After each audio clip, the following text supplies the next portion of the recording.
Bom, meu nome é Ana Carolina Tonetti, mas todo mundo me conhece como Carol Tonetti. Eu sou arquiteta e urbanista de formação, sou de São Paulo e tenho uma trajetória que foi me direcionando mais para as interseções entre arte e arquitetura e também para o ensino e aprendizagem.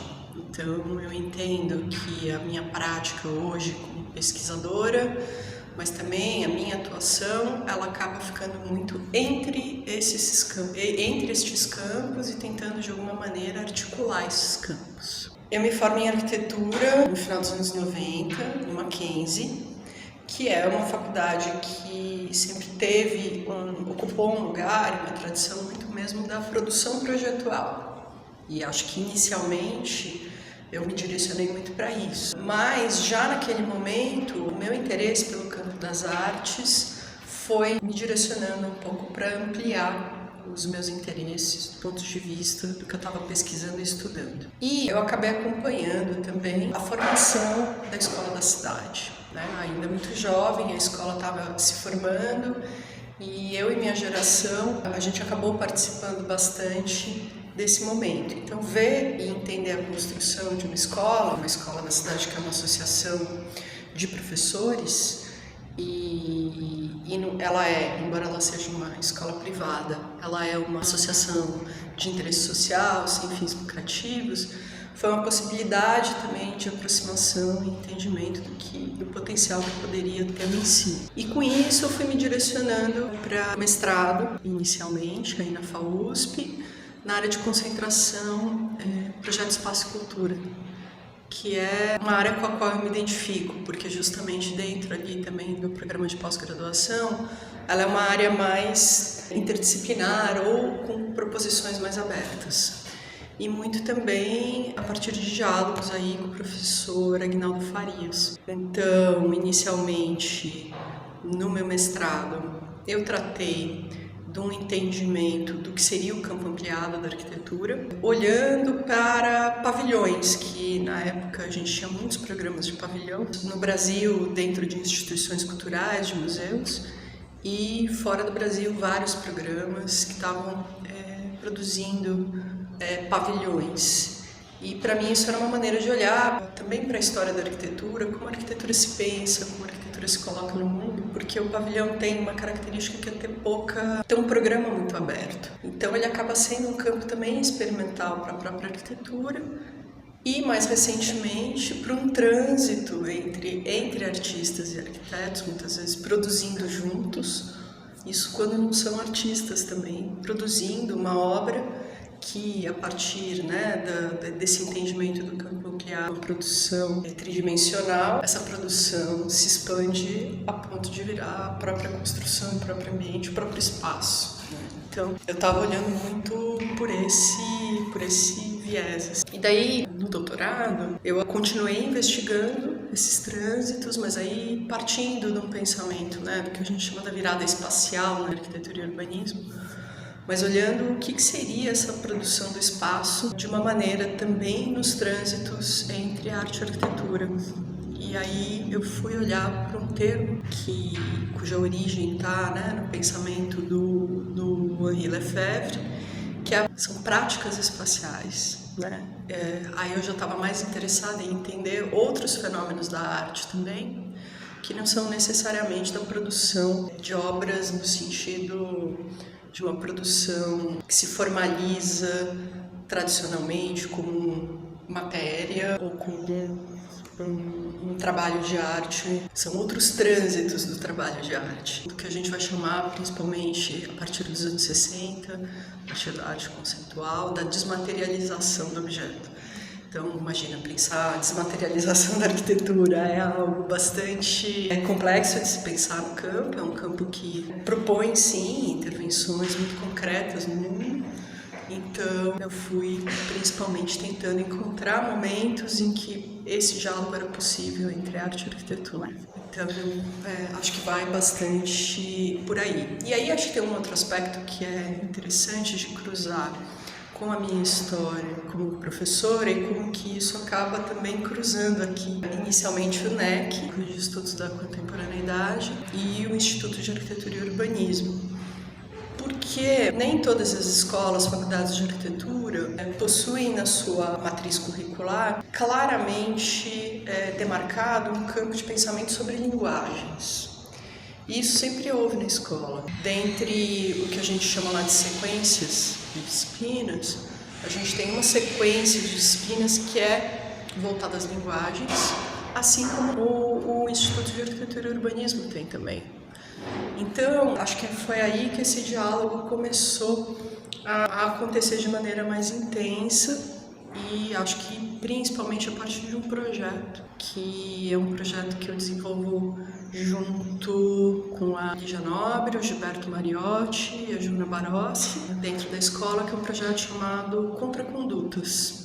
Eu e a Lígia como coordenadoras curadoras e o Gilberto e a Joana também como editores. Ele foi um projeto que chega na escola como um diálogo com o Ministério Público em 2015 e 2016. E aí acho que também tem uma virada importante também no pensamento dos potenciais da pesquisa, porque a gente tinha um recurso de um termo de ajustamento de condutas, por isso o nome Contracondutas, que é uma autuação do Ministério Público a uma construtora que foi flagrada com trabalho análogo à escravidão em um canteiro de obras do Terminal 3, do Aeroporto Internacional de Guarulhos. E então, eles entendem que a escola, sendo essa associação sem fins lucrativos de interesse público, teria condições de desenvolver um projeto que pudesse conscientizar e trazer a discussão para o campo da arquitetura também sobre o que significa a gente pensar grandes obras de infraestrutura, construção civil, deslocamento dos contingentes de mão de obra e ter esse pensamento mais crítico, né, a partir da nossa produção, que está totalmente implicada nessas questões. Então, a gente desenvolve um projeto de fôlego de 2 anos que se desdobra de diversas maneiras, porque a gente trabalha desde pensar essa própria matriz curricular, então conseguir pensar como esses temas poderiam estar mais presentes nos diversos cursos, mas também a gente pensa em termos de iniciação científica e um programa que a gente faz convites a artistas, pesquisadores e uma chamada aberta de trabalhos artísticos. E a gente pensa de maneira dialógica toda essa produção de conteúdo. Então, entender que também uma pesquisa que se dá no campo mais das linguagens ou que se dá no campo das artes, ele também produz reflexões importantes que podem ser produzidas, inclusive, de modo concomitante. E isso resulta numa grande publicação, onde a gente consegue trazer desde uma rede articulada internacional, quanto as pesquisas que a gente conseguiu modelizar aqui. Eu acho que a partir do Contracondutas existe uma aproximação novamente com o NEC, com o Núcleo de Estudos da Contemporaneidade, porque nós entendemos que um dos trabalhos de artistas que nós gostaríamos de ter como convite era um trabalho onde a gente convida o NEC a pensar a relação do Terminal 3 de Guarulhos e da autuação do Ministério Público. E isso gera uma série de trabalhos visuais, de diagramas, de análise de dados, que ajudam a esclarecer e compreender as relações de trabalho no aeroporto e o próprio aeroporto e os impactos dele como grande infraestrutura no entorno ali de Guarulhos. Então isso de novo nos aproxima desse diálogo entre as disciplinas ligadas à linguagem a partir da arquitetura, dentro de escolas de arquitetura, mas que são pessoas que têm essas afinidades, proximidades e trânsitos com o campo das artes. Então esse foi um projeto que de novo nos aproxima daqui de São Carlos, né? Acho que esse é um pouco esse panorama assim, de como eu acabei. Essa exposição, inclusive, ela veio para cá também, ela foi exposta aqui na galeria. Eu tenho. Também isso é um outro fator. Eu acho que quando eu estava ali terminando meu mestrado e já com esse pé entre campos, e talvez isso acho que seja uma coisa importante também de dizer, né? Eu Acho que é defender esse lugar da ambiguidade. Não é simples, ele não é fácil, porque você nem é totalmente reconhecida como arquiteta, nem totalmente reconhecida como artista, mas um pouco também pensar que há algo muito interessante em ficar entre mesmo, ocupando esses espaços que são mais indeterminados. Mas aí, no momento em que eu estou concluindo o mestrado, no momento em que eu participo como uma espécie de coordenadora dos grupos de pesquisa da 10ª Bienal de Arquitetura de São Paulo, que naquela edição tinha a curadoria do Guilherme Wisnik com a curadoria da Ana Luísa Nobre e da Lígia Nobre. E ela foi uma Bienal muito ambiciosa no sentido de que ela teve muitos trabalhos, ela cresceu de tamanho, ela sai do Ibirapuera e passa a ocupar uma rede em diversos espaços da cidade. E eu entro ali para contribuir como fazer com que os diversos trabalhos da Bienal pudessem ganhar uma visualidade, quais linguagens mobilizar para que aqueles trabalhos pudessem dialogar entre si. E à medida que a Bienal se desenrola, justamente também em 2013, quando a gente quando começa o movimento Passe Livre, uma série de manifestações, as marchas de 2013, e isso, ao mesmo tempo que trazia o que estava acontecendo nas ruas, também gerava muita incerteza sobre qual seria a possibilidade da gente ter mesmo a Bienal.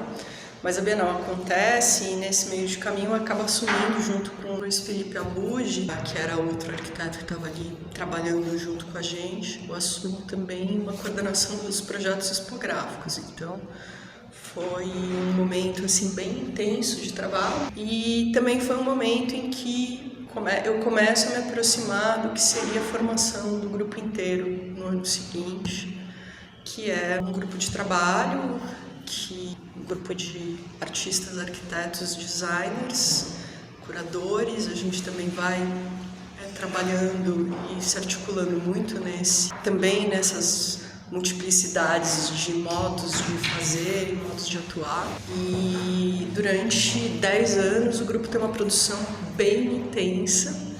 A gente continua agora trabalhando em menor escala e de maneira um pouco mais intervalada. Mas a gente produziu uma série de instalações, de trabalhos de intervenção urbana, em programas de arte, produziu exposições, curadorias. Então acho que tem ali um trabalho muito intenso que também acho que informa bastante a minha pesquisa, o meu modo de atuar e informa bastante o meu doutorado também.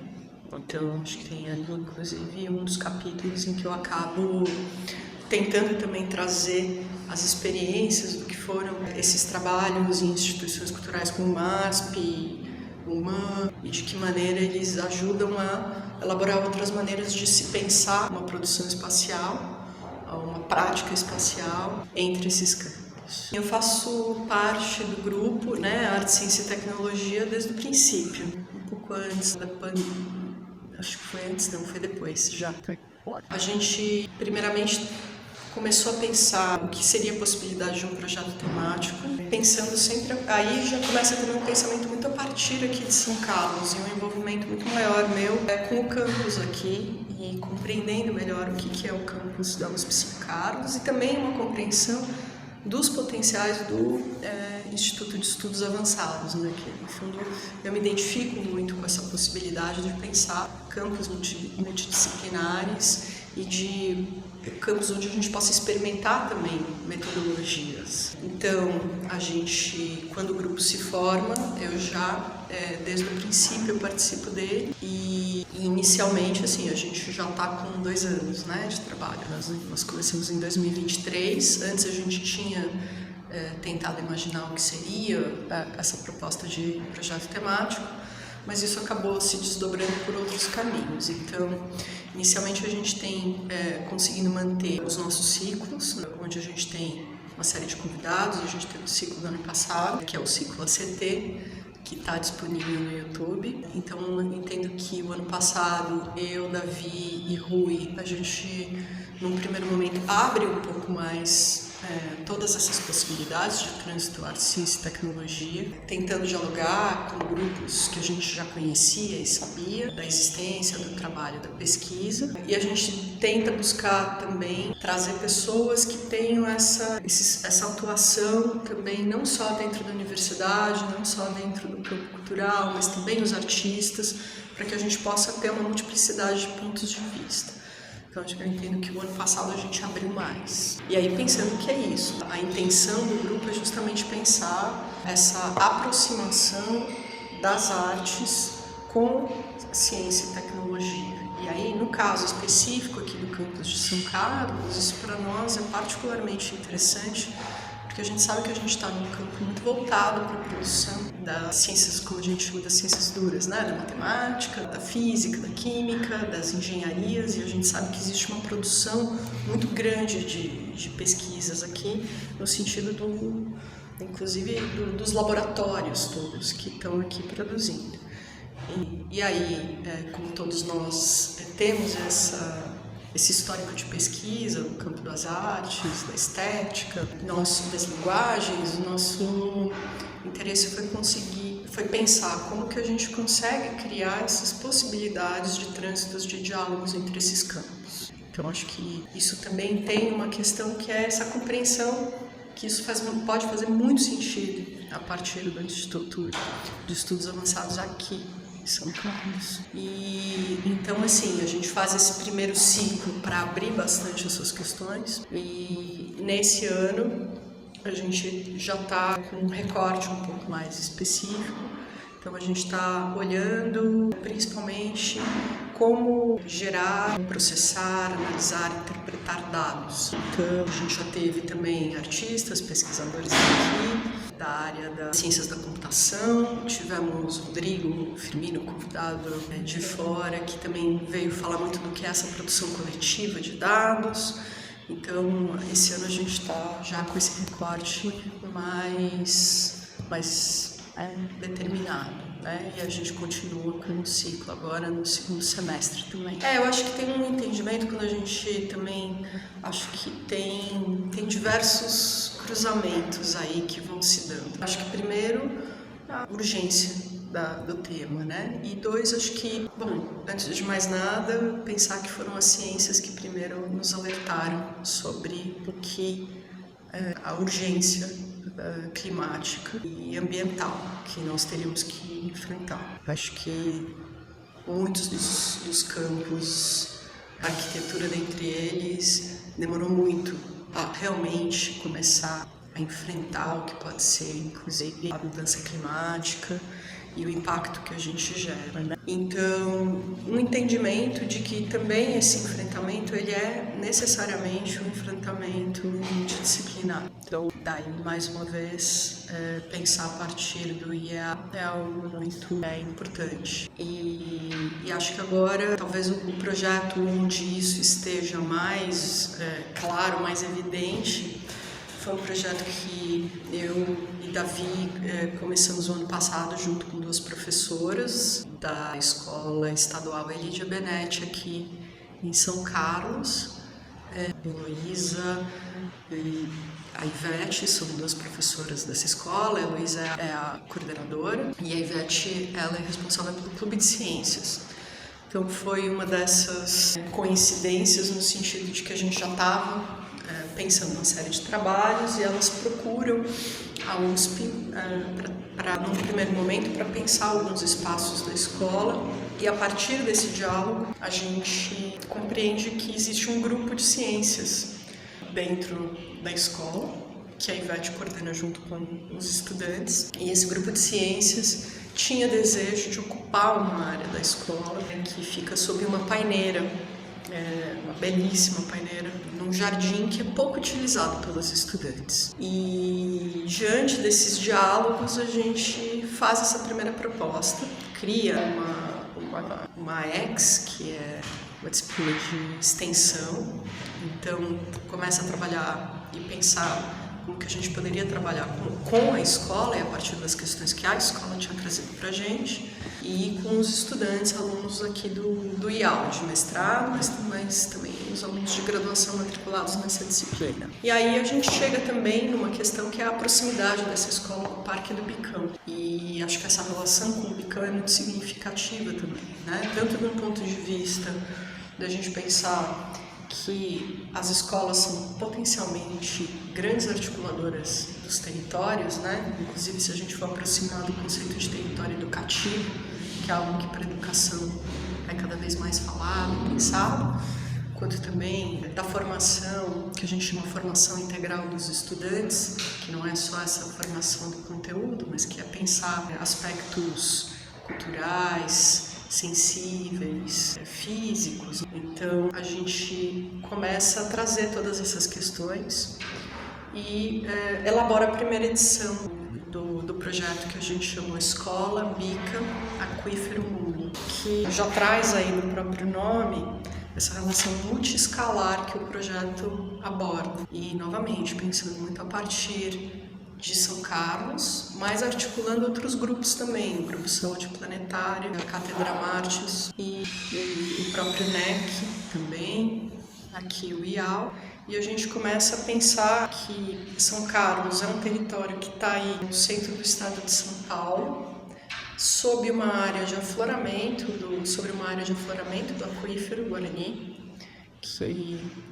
que tem uma escala incrível, que chega até a Argentina, atravessa diversos estados, mas que aqui está num ponto de afloramento. Pensar também que a gente está numa cidade onde a gente tem claramente a aproximação de dois biomas, que é o Cerrado e a Mata Atlântica. E entender que o Bicão, tradicionalmente na cidade, foi um espaço de lazer ligado ao córrego, que se torna um parque e que é, ao mesmo tempo, por conta do desenvolvimento urbano, da impermeabilização do solo, da própria relação topográfica, é um dos locais onde existem enchentes muito fortes, porque a velocidade da água que chega ali no Bicão é muito destruidora, inclusive, ali da região. Então a gente começou a articular esses conceitos, essa relação multiescalar, e pensando como aproximar escola, Bicão e entender essa relação saúde planetária, né? Como a partir de São Carlos a gente está pensando as questões ambientais e como elas fazem parte dessa relação de uma saúde de todos nós, né? Também no sentido, principalmente no sentido multiespécies, né? Então a gente vai trazendo todos esses conceitos para trabalhar com as crianças, mas para trabalhar também a partir de um experimento, né? A gente chama de laboratório e a gente gosta de trazer também esse conceito do laboratório como um lugar de experiências onde arte e ciência estão presentes juntos. Então, na edição primeira, nós começamos no Parque do Bicão com as crianças, fizemos ali uma coleta de espécies do Bicão e, utilizando um aplicativo com essas crianças, nós identificamos, né, de onde essas espécies foram coletadas e que espécies eram. E à medida em que depois nós voltamos para a sala de aula, né, essas oficinas, laboratório, acontecem ao longo de uma semana. Então nós voltamos com essas espécies para a sala de aula e começamos a entender as características culturais, os nomes científicos, olhamos no microscópio e aí cada criança com uma espécie, né, sem que essas espécies se repetissem, então a gente tinha ali 22, 23 espécies. A gente começa a perceber que dentro do Bicão tem um mundo, porque essas espécies vêm de diversas partes do mundo. E aí, ao mesmo tempo, eles exercitam o desenho de observação das espécies, essa compreensão científica das espécies. A gente entende essa relação multiescalar, né? O que significam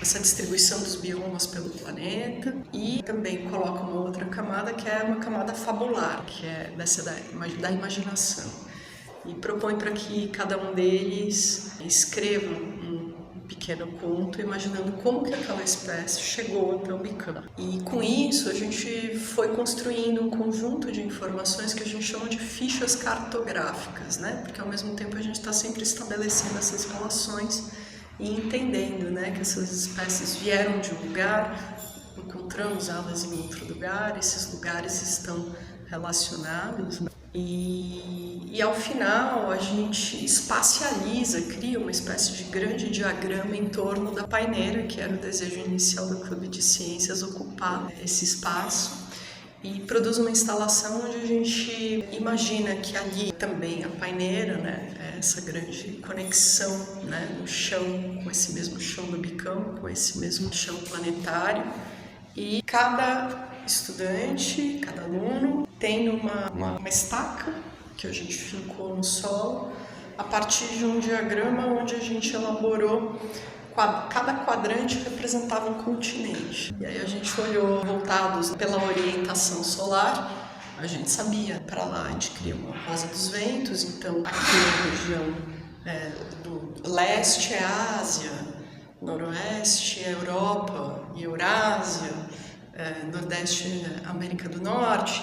E aí a gente foi distribuindo essas espécies nesse grande diagrama, ocupamos o entorno da paineira e instalamos essas fichas cartográficas. Então, esse foi o nosso trabalho do ano passado. E aí, acho que foi um trabalho que ele foi muito, assim, ele foi muito surpreendente, porque, claro, a gente sempre tem muitas expectativas quando a gente pensa esse tipo de trabalho, ainda mais implicando, né, uma escola, crianças, alunos de graduação, pesquisadores. Então a gente percebeu ali que houve mesmo um trabalho onde todo mundo entrou e construiu coletivamente um trabalho que teve grande significado para todo mundo. E aí a gente entendeu que valia a pena a gente fazer uma continuidade do projeto. Então a gente está agora na segunda edição.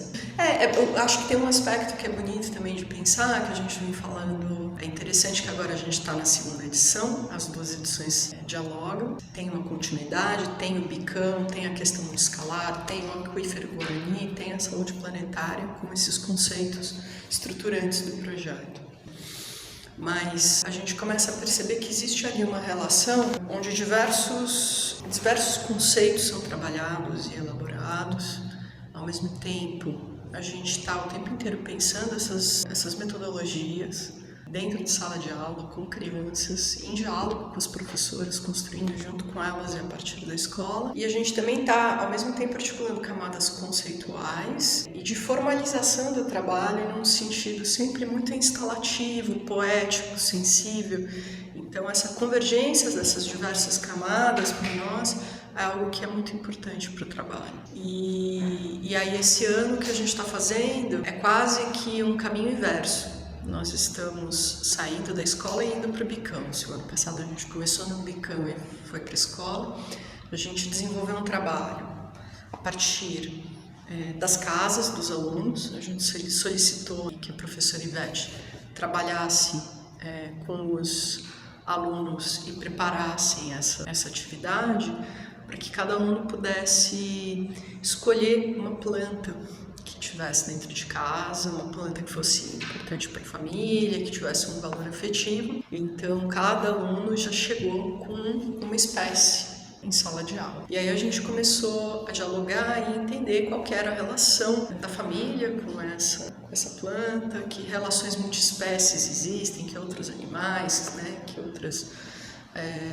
onde essa planta está, ela está no quintal, ela está dentro de casa. E da mesma maneira fomos investigar a origem dessa planta, então também entender que novamente temos plantas que vieram, né, de dos mais diversos lugares do mundo, dos diversos continentes.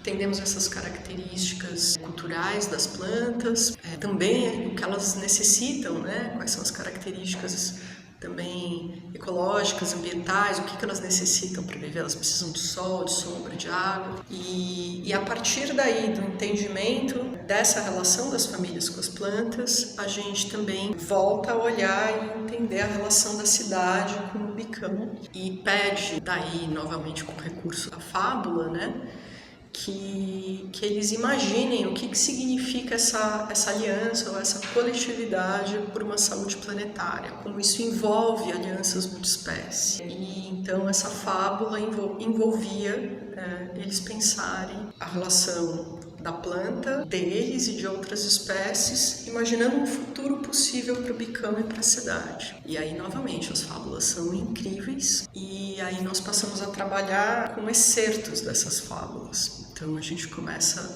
leu todas as 24 fábulas e a partir delas extraiu alguns pontos, algumas frases incríveis e muitas delas, inclusive, assim, muito abertas no sentido de como elas podem se articular entre si, criando novos sentidos, ou de que maneira elas também possibilitam quem estiver passando pela escola ou pelo Bicão, porque agora a gente está instalando essas frases tanto na escola quanto no Bicão, como que isso pode despertar e sensibilizar quem entra em contato com elas, né? Então, ontem nós fizemos a instalação dessas frases na escola, usando um princípio que também vem muito a partir do campo da arte, que é pensar essa especificidade, né, do lugar. Que questões esse lugar traz para nós, seja do ponto de vista físico, fenomenológico, mas também o que isso pode significar em termos de outras camadas sensíveis, históricas. Então, um exemplo, assim, uma das frases que surgiu era "a primavera está certa", a frase que a gente destacou. Exatamente, é uma frase assim, que vinha ali de uma fabulação, de diálogos entre plantas, e aí no meio do diálogo entre as plantas vinha essa frase, né, "a primavera está certa". E aí, por exemplo, foi muito bacana porque o aluno escolheu colocar isso sob uma planta primavera, então isso ganha uma outra camada ainda, porque a primavera está florida e tal. Então, à medida em que esses lugares e essas frases, os alunos começaram a entender também que outras possibilidades cada lugar trazia no sentido de expandir, ampliar, gerar relações de ambivalência que essas frases traziam. Então, e hoje nós vamos fazer esse mesmo procedimento, daí sim a gente volta com a questão das estacas, com as frases, nós criamos placas, criamos uma oficina de stencil. Ontem a gente pintou junto com as crianças, preparou essas placas com stencil e hoje a gente vai voltar para o Bicão e fazer a gente está chamando de uma germinação poética no Bicão. Então, esse projeto esse ano vai ter uma continuidade, né? Porque a ideia é que cada um desses alunos do Clube de Ciências possa ser um multiplicador. Existia também não só um desejo da escola de conseguir ampliar a participação, porque a gente tem essa uma semana, tem uma quantidade de alunos com os quais a gente consegue trabalhar, mas há um desejo maior de desenvolvimento da escola. Então, cada um dos alunos do Clube de Ciências vai servir como um multiplicador. E outros alunos, professores, funcionários da escola também vão participar, porque nós estamos localizando cada uma dessas espécies na cidade de São Carlos, a partir de um mapa de referenciamento. Então a gente vai ter um grande mapa de plantas que vivem em São Carlos e nós vamos convidar todos os participantes a fazerem essas mesmas etapas do projeto, né?